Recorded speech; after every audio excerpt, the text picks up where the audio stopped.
Alhamdulillahilladzi hadana li hadza wa ma kunna linahtadiya laula an hadana Allah. Ashhadu an la ilaha illallah wahdahu la syarika lah wa ashhadu anna Muhammadan abduhu wa rasuluhu wa la nabiyya ba'dah. Allahumma fassalli ala sayyidina Muhammad wa ala ali sayyidina Muhammad. Faya ayyuhan nas ittaqullah ittaqullaha haqqa tuqatih wa la tamutunna illa wa antum muslimun.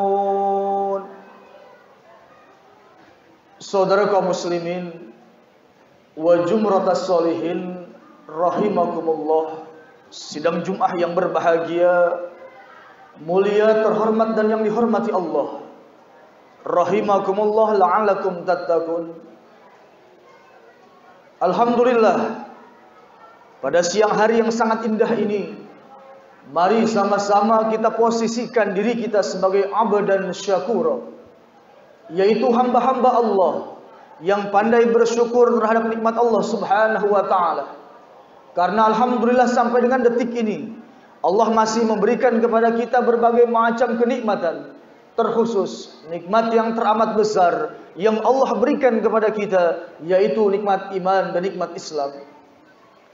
Salawat teriring salam tak lupa kita sanjungkan kepada seorang makhluk yang terlebih mulia, yang telah dimuliakan oleh Zat yang maha mulia, kepada seorang makhluk yang terlebih agung, yang telah diagungkan oleh Zat yang maha agung, Habibana al-kiram Sayyidina wa Maulana Muhammadin. Mudah-mudahan kita semua termasuk umatnya yang senantiasa istiqomah menjalankan sunnah-sunnahnya hingga yaumal qiyamah. Amin ya rabbal alamin. Saudara kaum muslimin, sidang Jumat yang berbahagia, tak lupa pada kesempatan siang hari yang sangat indah ini, Al-Fakir mengajak kepada seluruh jamaah dan terkhusus mengajak kepada diri Al-Fakir sendiri. Mari sama-sama kita tingkatkan keimanan dan ketakwaan kita kepada Allah Subhanahu wa ta'ala dengan cara menjalankan segala macam perintah-perintahnya dan menjauhkan segala macam larangan-larangannya. Al-imtisalu awamirillah waj'atinabu nawahiyah. Yakinlah angin yang berhembus pada siang hari ini menunjukkan bahwasanya mereka sedang berzikir kepada Allah. Matahari yang bersinar pada siang hari ini pun menunjukkan bahwasanya mereka sedang berzikir kepada Allah. Sampai daun yang jatuh dari rantingnya pun menunjukkan bahwasanya mereka sedang berzikir kepada Allah Subhanahu wa ta'ala. Malu kita sebagai manusia yang Allah ciptakan dalam bentuk yang paling sempurna, fi ahsani taqwim, kalau kita tidak mau berzikir dan mengingat Allah Subhanahu wa ta'ala. Saudara kaum muslimin wa jumratas sholihin rahimakumullah, alhamdulillah, tanpa terasa sekarang ini kita sudah memasuki Jumat terakhir di bulan Ramadan tahun 1442 Hijriah. Tentu kita sebagai manusia biasa berharap dan memohon kepada Allah Subhanahu wa ta'ala, mudah-mudahan seluruh rangkaian ibadah kita, apapun yang kita laksanakan pada bulan Ramadan ini, dari mulai puasa kita, sholat sunnah tarawih, qiyamul lail, tadarus Quran, sodakoh kita, infak kita dan lain sebagainya, mudah-mudahan diterima oleh Allah Subhanahu wa ta'ala dan mendapatkan ganjaran yang berlipat-lipat ganda. Amin ya rabbal alamin. Berbicara tentang puasa, tentu kita sama-sama mengetahui bahwa hakikat puasa adalah menahan. menahan dari segala macam sesuatu yang membatalkan puasa, dari mulai terbit matahari sampai terbenam matahari. Dan di kalangan kita pun umumnya sudah paham dan banyak yang mengetahui mana itu pembatalan-pembatalan puasa, tapi masih sangat sedikit yang mengetahui akan bab tentang pembatalan pahala puasa. Makanya nanti tingkatan puasa itu terbagi kepada 3 bagian.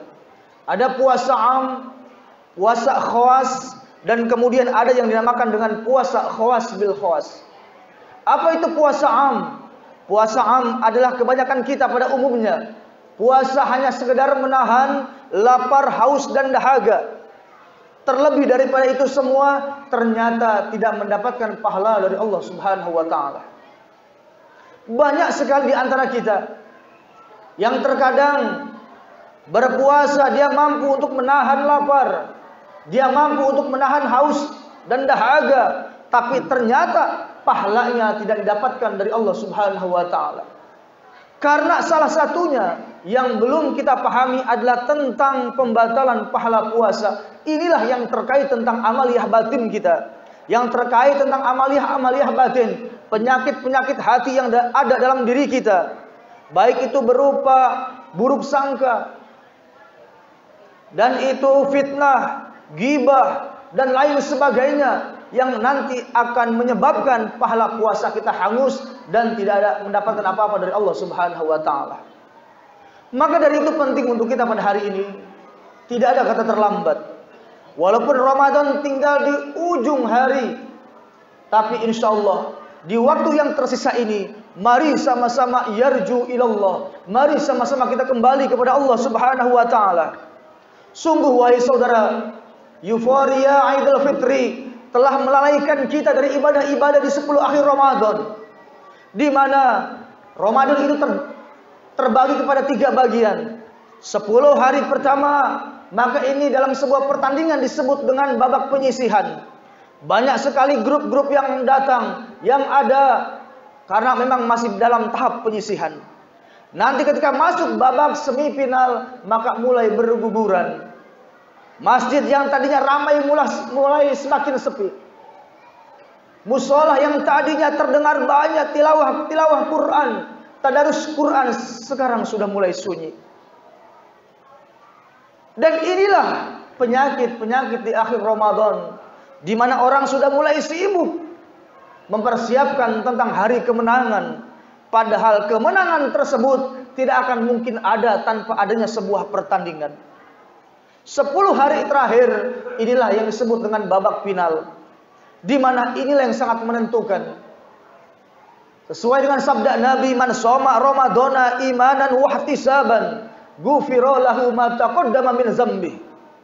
Siapa orang yang berpuasa pada bulan suci Ramadan karena beriman dan mengharap pahala dari Allah, maka sungguh Allah akan mengampuni dosa-dosanya yang telah lalu.